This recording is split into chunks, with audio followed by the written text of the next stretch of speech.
anytime daw bibisitahin ang bahay mo kay Mayor Baste at saka sa KOGC din, sir. Bibisitahin?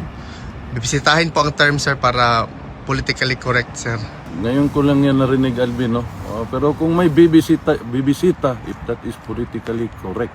May bagong aso na naman ang bangag na pamilya. Matibay yan, matibay. Nakilala ko rin yan noon, way back.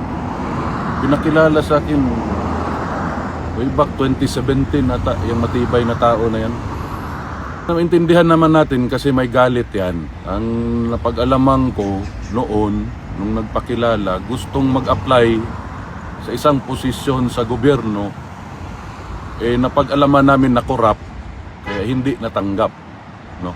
Alam mo naman to si Presidente Rudy, pag imbestiga, pag sa corruption ng tao, erase ka na agad sa mundo niya. So, maintindihan natin kung may galit yung bibisita, pero matibay yan siya. Siguro ngayon, nagkaroon ng, sa Binisaya pa, higayon, na magkapera, binigyan siguro ng palaka dyan sa Malacanang na smuggler ng maleta. So, ang sakit diha ba? Kanang labi na ning mga kaigsuuna na tong Pilipino nga naa sa Luzon.